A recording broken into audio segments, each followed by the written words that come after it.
तो आज हम करने वाले हैं इलस्ट्रेशन नंबर 27। बुक है हमारी डी.के. गोयल साहब की 10+2 अकाउंटेंसी। सीरीज़ हमारी चल रही है कैश फ्लो स्टेटमेंट। इस क्वेश्चन में हमें कैलकुलेट करना है cash flow from investing activity.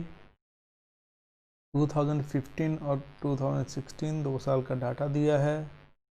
Goodwill, patent, machinery, investment बताए गए हैं। इन्वेस्टमेंट लैंड में बताई गई है, इन्वेस्टमेंट किसी दूसरी कंपनी में भी बताई गई है। तो ये सभी तरह के एसेट्स का डाटा दिया है, इंक्रीज़ हो रहा है या डिक्रीज़ हो रहा है। इसके अलावा एडिशनल इंफॉर्मेशन जो इम्पोर्टेंट है, फर्स्ट पेटेंट्स राइट ऑफ किए गए हैं 40,000 और कुछ पेटेंट्स हैं वो सोल्ड भी किए गए हैं प्रॉफिट पर, कितना 20,000। तो हमें ये नहीं बताया गया कि वो सेल किए कितने में है, तो वो चीज़ हमें फाइंड आउट करनी होगी। तो पहले पेटेंट अकाउंट ही बना लेते हैं, क्लियर। तो सबसे पहले मैं शुरू करता हूँ पेटेंट अकाउंट। बैलेंस डेबिट होता है ओपनिंग, और क्लोजिंग को क्रेडिट साइड में लिखते हैं हम। डेबिट बैलेंस का मतलब क्रेडिट साइड में लिखना क्लोजिंग बैलेंस, ठीक है। तो ये है पेटेंट्स हमारे 280, 160, 280 एंड 1,60,000, क्लियर। उसके बाद हमें कहा गया कि कुछ पेटेंट्स सेल कर दिए 20,000 प्रॉफिट कमा के और 40,000 राइट ऑफ कर दिए, ठीक है। तो राइट ऑफ करेंगे जो वो यहाँ लिख देंगे by profit and loss account से किए होंगे, तो by profit and loss account right of bracket में लिख देंगे कितना 40,000। राइट ऑफ करने का मतलब ख़त्म करना, पेटेंट्स को ख़त्म करने का मतलब कि हम क्रेडिट साइड में लिख देंगे। डेबिट में लिखते हैं एसेट बढ़ेंगे, क्रेडिट में लिखते हैं तो कम हो जाएंगे, तो क्रेडिट में 40,000 लिख दिया। इसके अलावा क्या था, प्रॉफिट बताया था 20,000 का, ठीक है। ये रहा, सेल किए हैं कुछ पेटेंट किस प्रॉफिट पे, 20,000 पे। तो टू प्रॉफिट एंड लॉस लिख दो या लिख दो profit on sale of patents, कितना 20,000। अब हमें ये नहीं पता कि वो सेल थी कितने की। बाय बैंक अकाउंट जब सेल की होगी तो पैसा आया होगा बैंक में, वो क्या है सेल। लेकिन हमें पता कैसे चलेगा, पता चल जाएगा बैलेंस फिगर से, वैसे नहीं दिया हुआ, क्लियर। तो ये टोटल किया दोनों साइड्स का 2,80,000 और 20,000, 3,00,000, 3,00,000। इस साइड का टोटल आ गया 2,00,000। तो बैलेंस फिगर 1,00,000 रुपये में हमने सेल किए हैं पेटेंट। 20,000 प्रॉफिट कमा के, कहने का मतलब कि उनकी कॉस्ट 80,000 रुपये होगी। तो अब इसकी एंट्री क्या करेंगे, इस 1,00,000 रुपये को इन्वेस्टिंग एक्टिविटी में इनफ्लो लिख देंगे, ठीक है। तो जी हम देख लेते हैं 1,00,000 proceed from sale of patents, clear. अच्छा, इसके अलावा देखो इस क्वेश्चन में तो सिर्फ इन्वेस्टमेंट एक्टिविटी ही बतानी है, लेकिन वैसे हम डिस्कस कर लेते हैं कि कौन सी आइटम का क्या इफेक्ट होगा। ये जो 40,000 राइट ऑफ किए हैं पेटेंट, तो ये एक नॉन कैश आइटम है, तो इससे क्या होने वाला है, ये प्लस हो जाएंगी ऑपरेटिंग आइटम, ऑपरेटिंग प्रॉफिट के अंदर। और ये प्रॉफिट जो कमाया, गेन कमाई, ये एक नॉन ऑपरेटिंग इनकम है, ये माइनस हो जाएगी ऑपरेटिंग इनकम में से, क्लियर। के बाद सेकंड पॉइंट हम देखते हैं, मशीनरी है कोस्टिंग 1,40,000, जिस पे 60,000 रुपये डेप्रिसिएशन लगा, 50,000 रुपये में सेल कर दी। और depreciation charge during the year 1,40,000 इस साल का डेप्रिसिएशन है पूरी की पूरी मशीनरी पर, charging during the year, clear. अब देखो ये जो 60,000 डेप्रिसिएशन है, ये तो है सिर्फ सेल की हुई मशीन पर, ठीक। लेकिन ये जो 140 है, ये सारी की सारी मशीनरी पर है, यानी कि ये जो 60,000 है इसके अंदर वो शामिल है, ठीक। तो हम क्या करने वाले हैं, मशीन अकाउंट बना लेंगे। अच्छा, इस क्वेश्चन में जो डेप्रिसिएशन है वो कोई प्रोविज़न या अकामुलेटेड डेप्रिसिएशन का कहीं पर खाता नहीं लिख रहा है ऊपर बैलेंस शीट में। इसका मतलब कि ये जो डेप्रिसिएशन है वो रिटर्न डाउन वैल्यू बेस पे ही खाते हम बना रहे हैं, यानी कि डेप्रिसिएशन हर साल कम कर रहे हैं हम मशीनरी में से। तो सीधा मशीन अकाउंट बन जाएगा, मशीनरी अकाउंट। एसेट का डेबिट बैलेंस होता है हमेशा, balance BD by balance CD। देखते हैं कितना है बैलेंस मशीनरी का। 120 एंड 12,40,000 रुपये क्लोजिंग है। 1,20,000, 10,20,000, 10,20,000 और 12,40,000। ठीक, अब ये जो 1,40,000 की मशीन की कॉस्ट है जो सेल की, कितनी, 1,40,000। इस पे डेप्रिसिएशन कितना लग चुका है, इस साल डेप्रिसिएशन इस पे लगा 60,000 रुपये। ठीक है, तो यानी कि मशीन बची कितने की, सिर्फ 80,000 की।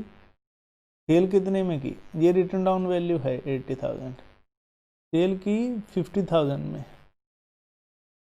तो इसका मतलब 30,000 क्या है, प्रॉफिट या लॉस, डेफिनेटली लॉस आएगा। अब इसका इफेक्ट क्या होने वाला है, तो ये हम अकाउंट बना लेते हैं। ये 30,000 लॉस लिखेंगे पहले, तो लॉस को लिखते हैं बाय प्रॉफिट एंड लॉस या loss on sale of machine 30,000।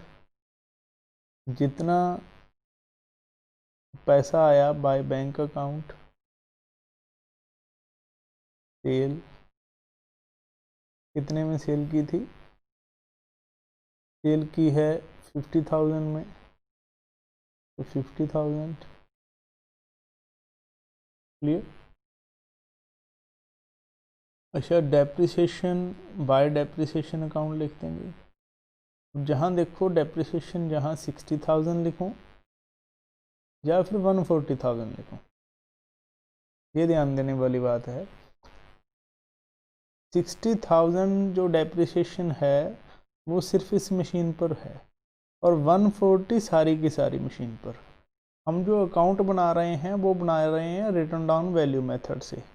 तो इस मेथड में हम क्या करते हैं, हम हर साल एसेट में से डेप्रिसिएशन को माइनस करते हैं, लेस कर देते हैं हम हर साल डेप्रिसिएशन सारी की सारी मशीन पर, चाहे वो बेची है चाहे नहीं बेची। तो कहने का मतलब है कि सारे का सारा डेप्रिसिएशन 140 हम माइनस करेंगे, और ये 60,000 इसके अंदर ही आ गया है, वो अपने आप ही इंक्लूड है जी। ठीक है, मतलब इन्होंने जब ये कह दिया कि depreciation charge during the year 140, कि पूरी साल में 1,40,000 मशीनरी पर डेप्रिसिएशन लगा है, तो इसका मतलब ये 60,000 तो इसके अंदर हो ही गया ना। ये 60,000 तो सिर्फ उस मशीन का था जो हमने बेची, तो ये इन्होंने वैसे ही इनको अलग अलग करके बता दिया, क्योंकि हमें प्रॉफिट लॉस निकालना था। तो ये 140 माइनस करेंगे हम, depreciation 1,40,000 clear, 1,40,000।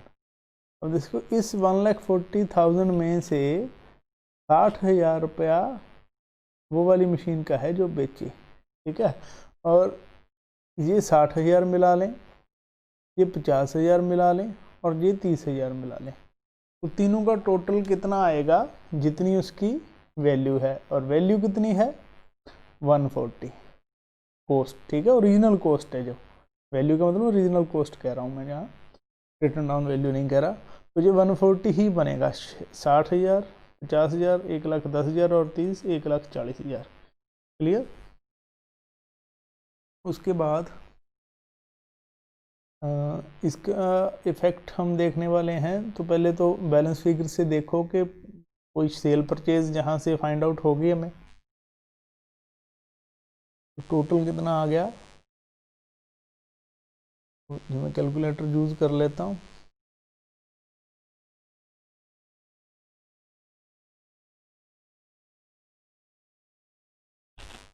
$30,000 plus 50,000 plus 1,40,000 plus 12,40,000, 14,60,000 आया। और दूसरी साइड आया 10,20,000। इस 14,60 में से 10,20,000 माइनस किया तो डिफरेंस आ गया 4,40,000 रुपये का। तो वो 4,40,000 मैंने जहाँ लिख दिया, इसका मतलब ये है क्या, ये टू बैंक अकाउंट निकलेगा। ये है बैलेंस फिगर सेल, क्लियर। 1460। तो हम क्या करने वाले हैं, इन्वेस्टमेंट आइटम ये है, एक तो 4,40,000 की, और एक ये 50,000 रुपये इन्वेस्टमेंट आइटम है, सेल और परचेज। ठीक है, ये सॉरी सेल नहीं है, ये परचेज है, परचेज है, क्लियर। तो ये हम 4,40,000 और 50,000 रुपये जहाँ लिखेंगे, ये देख लेते हैं।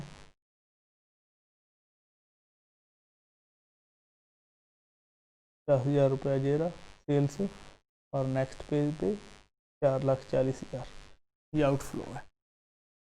नेक्स्ट पॉइंट, अच्छा उससे पहले ये डिस्कस कर लें कि बाकी आइटम्स का क्या होने वाला है। ये 30,000 रुपये ऐड होगा ऑपरेटिंग प्रॉफिट में, 140 ऐड होगा ऑपरेटिंग प्रॉफिट में डेप्रिसिएशन का, क्योंकि ये नॉन कैश एक्सपेंसेस है और ये वाला नॉन ऑपरेटिंग है, क्लियर। तो नेक्स्ट पॉइंट देखेंगे हम।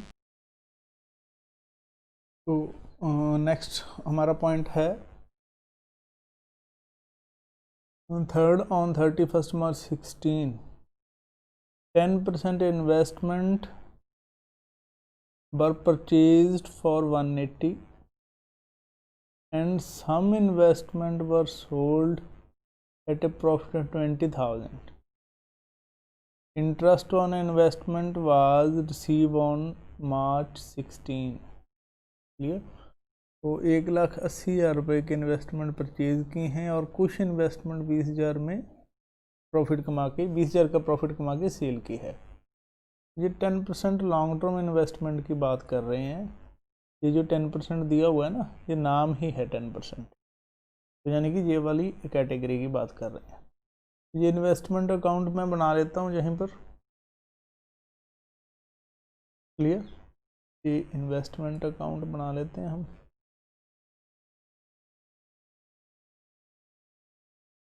इन्वेस्टमेंट अकाउंट, बैलेंस एसेट का बीडी होता है, कितना है 60,000,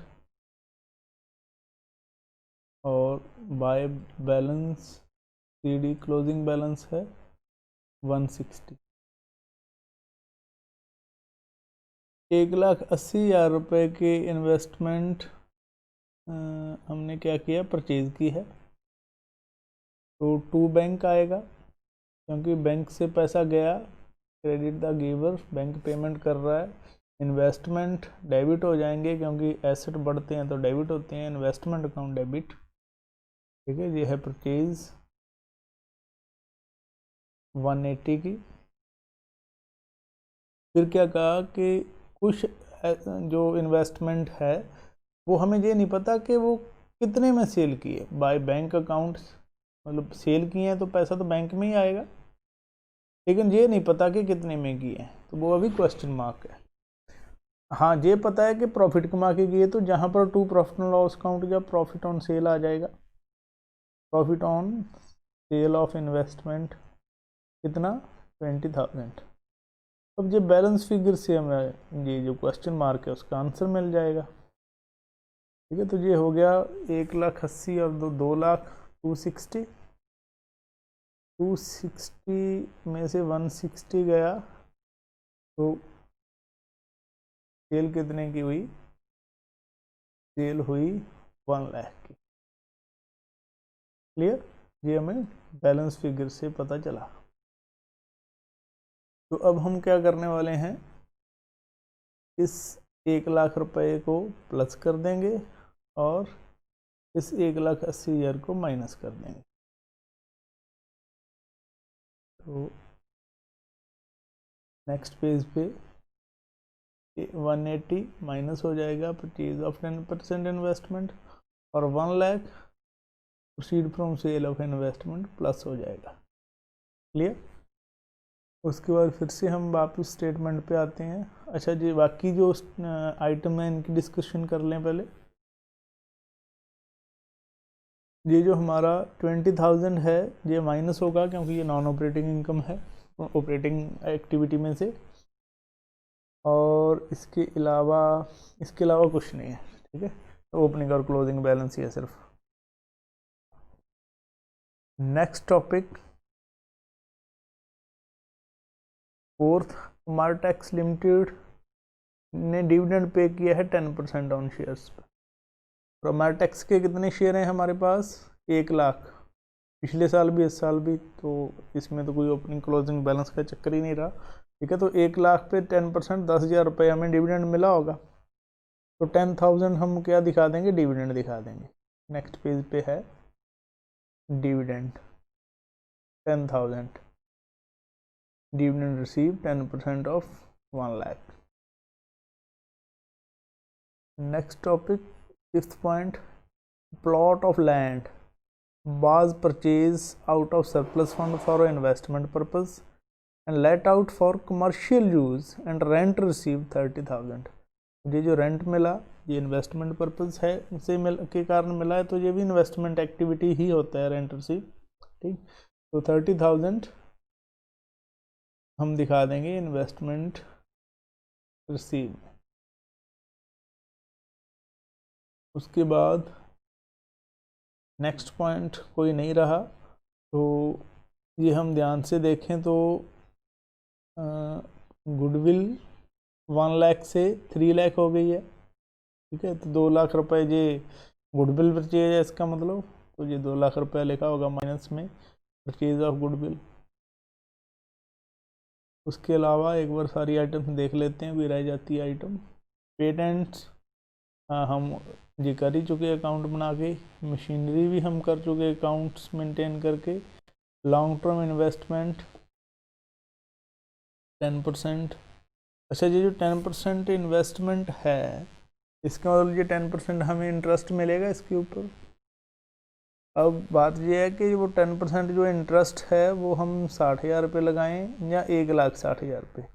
तो इसके लिए हमें देखना होगा कि इन्वेस्टमेंट ये जो 1 लाख की एडिशनल इन्वेस्टमेंट है, 1 लाख की नहीं सॉरी, ये हमने देखी थी यहीं पे मेरा ख्याल अकाउंट, हाँ, 1,80,000 के इन्वेस्टमेंट परचेज किए हैं, 1 लाख के बेचे हैं।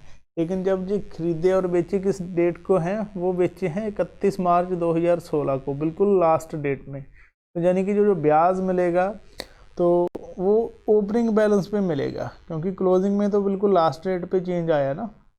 तो ये 60,000 रुपये ब्याज मिलेगा, 10% कितना हो जाएगा? 6,000 रुपये। तो ये भी हमारी इन्वेस्टिंग एक्टिविटी है। नेक्स्ट पेज पे देख लेते हैं, ये 6,000 रुपये ये रहा। ठीक, इसके अलावा